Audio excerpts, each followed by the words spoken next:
Halo sobat, salam jumpa lagi. Melanjutkan kisah Nogososro dan Sabu Inten. Kali ini dalam episode Sang Seruling Gading. Untuk sobat semua, selamat menikmati. Salam budaya. Maiso Jenar menangkap perubahan wajah Samparan. Pikirannya mengatakan tak baik orang yang pada saat-saat terakhir masih menyimpan teka-teki. Karena itu, ia menjawab pertanyaan Ki Asem Gede. Tetapi jawaban ini ditujukan kepada Samparan. Samparan, barangkali kau heran, bahkan mungkin tak percaya. Tetapi biarlah aku beritahukan kepadamu supaya kau percaya, supaya kau menjadi jelas. Akulah Ronggo Tohjoyo yang kau maksudkan tadi.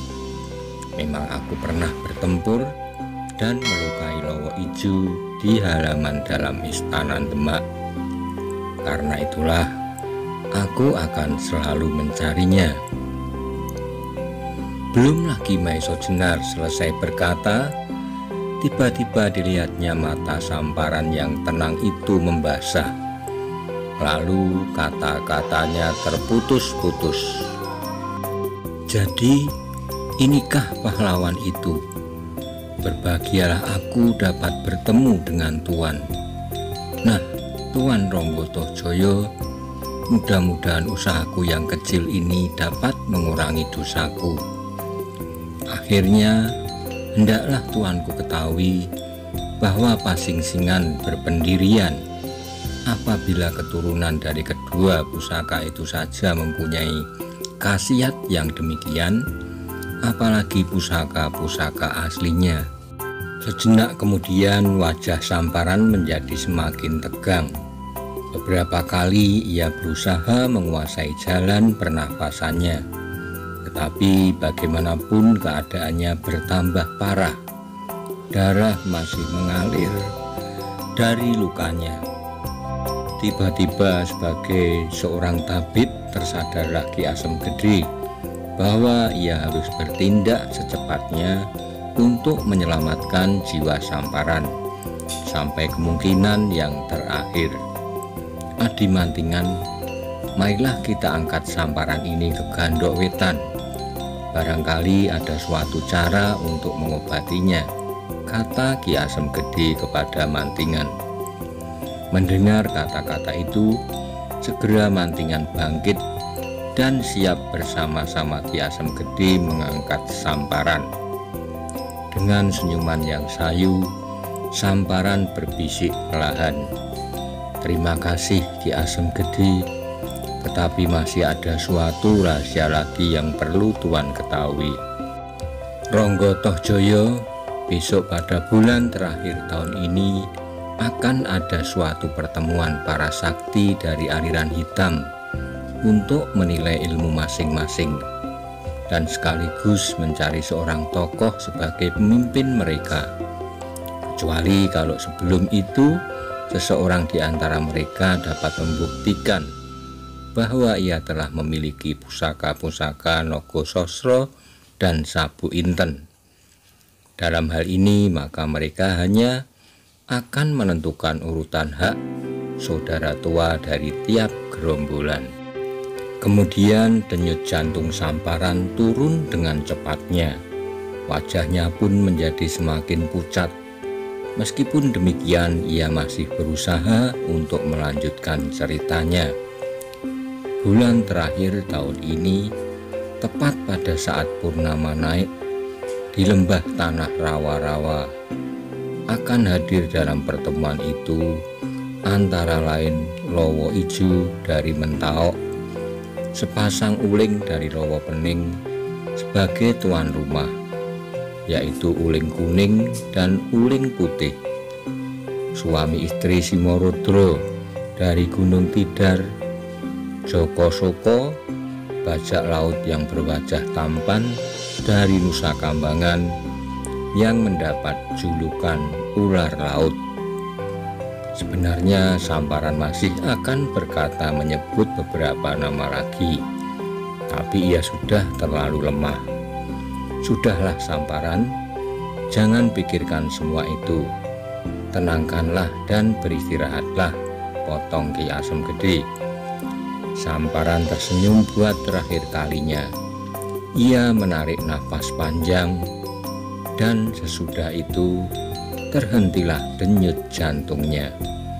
Mereka yang menyaksikannya untuk sesaat menundukkan kepala masing-masing dengan rasa terharu.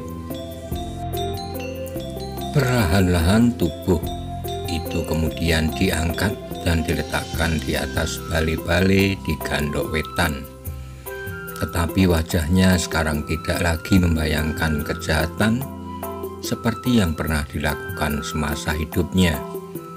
Wajah itu kini bagaikan kotak kaca yang sudah dibersihkan isinya dari kotoran-kotoran yang semula memenuhinya. Kemudian Ki Asem Gede segera memanggil beberapa orang pelayan dan murid-murid Wirosobo. Mereka diminta merawat mayat Samparan, mayat seorang yang pernah menggemparkan pujangan dengan kejahatan-kejahatan. Selain itu, kepada murid-murid Wirosobo, bahkan kepada Nyi Wirosobo, Ki Asem Gede minta supaya tidak mengatakan suatu apapun tentang peristiwa Samparan dan kawan-kawannya kepada Ki Wirosobo. Maka Samparan adalah satu-satunya di antara kelima orang gerombolan yang mendapat penghormatan terakhir pada saat penguburannya. Pengorbanan Samparan sebagai penebus dosa tidaklah sia-sia. Untuk beberapa lama Ki Wirosobo dapat menikmati ketentraman hidupnya kembali di samping istrinya yang setia. Pada malam setelah semua peristiwa itu terjadi, Mantingan dan Maiso Jenar diminta untuk tinggal di rumah Ki Wirosobo bersama-sama Ki Asem Gede. Tetapi untuk menghindari hal-hal yang dapat menimbulkan salah paham, maka sengaja Mantingan dan Maiso Jenar tidak banyak bercakap-cakap dengan Ki Wirosobo. Hanya dalam kesempatan itu, ketika mereka duduk-duduk bertiga, Maiso Jenar di dalang Mantingan dan Ki Asem Gede, berceritalah orang itu tentang sebab-sebabnya Ki Wirosobo menjadi lumpuh. Wirosobo adalah seorang pilihan dalam kalangannya, yaitu para penggembala. Ia mendapat gelar seruling gading karena kepandaiannya meniup seruling. Pada usia yang masih sangat muda, ia mulai dengan perantauannya dari satu daerah ke daerah yang lain untuk menuruti keinginannya yang melonjak-lonjak di dalam dadanya. Ia sebenarnya berasal dari Karangpandan di kaki Gunung Lawu, sehingga pada suatu saat sampailah ia ke Prambanan. Kedatangannya bagiku sangat menguntungkan, sebab pada saat itu aku sedang dibingungkan oleh sebuah lamaran yang mengerikan. Anakku, istri Wirosobo itu, pada saat itu sedang menerima lamaran dari seorang yang sangat ditakuti di daerah kami. Tetapi orang itu bukanlah orang baik-baik, adatnya sangat kasar dan angkuh, sehingga anakku bersumpah di hadapanku kalau terpaksa ia harus menjalani perkawinan itu, berarti bahwa hidupnya harus diakhiri, cerita Ki Asem Gede. Kehadiran Wirosobo merupakan angin baru bagi anakku. Perkenalan mereka semakin lama menjadi semakin erat. Sebagai orang tua, aku segera mengetahui bahwa hati mereka terjalin. Pradangsa, orang yang ingin mengawini anakku itu, melihat hubungan yang semakin erat itu. Ia menjadi marah bukan kepalang. Sebagai seorang yang merasa dirinya tak terkalahkan, ia berusaha menyelesaikan persoalan itu dengan caranya. Ditantangnya Wirosaba untuk berkelahi. Aku yang belum mengetahui tingkat ilmu yang dimiliki oleh Wirosaba menjadi cemas. Tetapi Wirosaba sendiri menerima tantangan itu dengan senang hati. Lanjut Ki Asem Gede. Pada suatu hari yang telah ditentukan, dilangsungkanlah pertemuan itu di atas sebuah gundukan pasir di pinggir Sungai Opak. Aku yang selalu kecemasan memerlukan dengan diam-diam berusaha untuk dapat mengikuti pertemuan yang tidak menyenangkan itu. Yang mula-mula datang ke tempat itu adalah Wirosaba, tepat pada saat warna merah di langit yang terakhir terbenam ke dalam warna kelam. Rupanya sengaja ia datang lebih awal untuk mengetahui keadaan tempat itu. Setelah beberapa saat ia mengamati tempat itu sejengkal demi sejengkal, maka duduklah Wirosaba di atas sebuah batu di tepi sungai yang mengalirkan airnya yang jernih. Dari dalam bajunya dikeluarkannya sebuah seruling yang terbuat dari pring gading. Sambil menunggu kedatangan lawannya, ia mulai berlagu dengan serulingnya itu. Baru sekali itu aku mendengar Wirosaba meniup serulingnya. Dan memang sudah sewajarnya lah kalau ia mendapat sebutan seruling gading, kata Ki Asem Gede.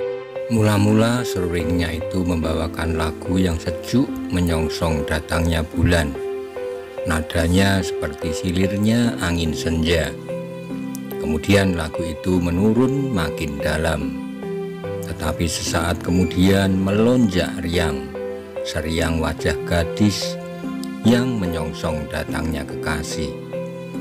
Sesaat kemudian berubahlah lagu Wirosaba mendendangkan kisah cinta. Sambil menatap wajah bulan, ia berlagu dengan lembutnya. Tetapi sebentar kemudian ia meloncat berdiri, sedang serulingnya masih saja berlagu. Dipandangnya tenang-tenang Candi Jonggrang sebagai lambang keagungan cinta yang tiada taranya, kesanggupan yang maha besar yang dilahirkan karena cinta. Candi Jonggrang yang mengagumkan itu dapat diciptakan hanya dalam waktu satu malam sebagai suatu usaha raksasa untuk memenuhi tuntutan cinta. Maka beralunlah seruling Wirosaba dengan lembut dan mesra, seakan-akan ia mengungkapkan suatu cerita rakyat tentang cinta abadi antara Bopo Angkoso dan Ibu Pertiwi. Dan karena itulah maka lahir segala isi bumi ini. Wirosaba sebagai lazimnya penggembala tiada dapat berpisah dari serulingnya. Sahabat pada saat-saat sepi, pada saat-saat binatang gembalaannya asik bermain di padang rumput. Karena itulah maka setiap lagu yang dipancarkan dari serulingnya selalu melukiskan kisah yang terjalin di hatinya. Sebagai seorang yang hidup bebas di padang terbuka, dalam berlagu pun Wirosaba ternyata tidak mau terikat pada gending-gending yang sudah ada. Lagunya menjangkau jauh melampaui batas gending-gending yang dirasanya terlalu miskin untuk mengungkapkan seluruh perasaannya. Karena itu lagunya bebas terlontar tanpa ikatan. Namun demikian dapat melukiskan segenap warna dalam jiwanya. Tetapi ketika ia sedang asik tenggelam dalam lagunya, tiba-tiba terdengarlah suara tertawa yang merobek-robek kekusukan lagu yang hampir sampai ke puncak keindahannya. Aku segera mengenal suara itu, suara Pradongso. Kali ini rupanya ia ingin memperlihatkan kesaktiannya dengan menyalurkannya lewat suara tertawanya yang mengerikan. Cepat-cepat aku berusaha untuk tidak hanyut ke dalam pengaruhnya. Tetapi di samping itu, aku pun menjadi cemas kembali. Wirosaba memang seorang ahli meniup seruling, tetapi Pradongso bukanlah seorang penggemar lagu. Ia adalah seorang yang kasar dan hanya dapat menghargai kekuatan tenaga, bukan kemesraan dan kelembutan. Ki Asem Gedhi melanjutkan ceritanya. Apalagi ternyata suara tertawa itu tidak segera berhenti, tapi gelombang demi gelombang terdengar seperti susul menyusul, seperti datangnya ombak lautan, segulung demi segulung menghantam tebing. Dalam kecemasanku itu, tiba-tiba aku dikejutkan lagi oleh suara seruling Wirosaba. Tetapi setelah itu aku menjadi bersyukur, bahkan aku menjadi berbangga hati. Suara seruling yang mesra lembut itu segera berubah melengking tajam. Kemudian Wirosaba berteriak penuh kemarahan karena cintanya terganggu. Yang sama sekali tak aku duga adalah bahwa kemarahan Wirosaba yang dilontarkan lewat nada-nada serulingnya itu ternyata mengandung pengaruh yang luar biasa pula. Maka kemudian seakan-akan terjadilah benturan dahsyat antara suara tertawa Pradongso dengan nada-nada seruling. Wirosaba yang sebentar melonjak, naik tajam, dan kemudian turun menukik kembali, lalu menggelegar seperti guruh yang dengan penuh kemarahan menghantam gunung, cerita Ki Asem Gedhi. Karena benturan itulah, maka seolah-olah tercapailah suatu keseimbangan, sehingga kedua suara itu semakin lama semakin lirih, bahkan akhirnya keduanya berhenti dengan sendirinya. Tepat pada saat suara itu berhenti, meloncatlah sebuah bayangan dari seberang dengan tangkasnya dari batu ke batu menyeberangi sungai Opak. Dari geraknya yang cepat dan tangkas, sudah dapat dikira sampai di mana kekuatan tenaganya. Belum lagi Pradongso menjejakkan kakinya di tepian, mulutnya sudah mendahului berteriak dengan suara gunturnya. "Hai anak cengeng, rupanya kau hanya mampu menjadi seorang peniup seruling. Itu saja kau hanya bisa membawakan lagu-lagu cengeng seperti apa yang baru saja kau lakukan." Wirosaba adalah seorang yang tinggi hati. Mendengar dirinya disebut anak cengeng, segera bangkitlah kesombongannya. "Memang aku hanya mampu melakukan lagu-lagu cengeng, lagu-lagu cinta dan kasih. Tetapi aku adalah orang yang tahu diri. Sekali dua kali aku pernah bercermin, meskipun hanya di permukaan air, maka sadarlah aku bahwa wajahku jauh lebih tampan daripada wajahmu yang kasar itu. Karena itulah aku berhak melakukan lagu cinta dan kasih, tidak saja lagu maut seperti yang kau miliki satu-satunya."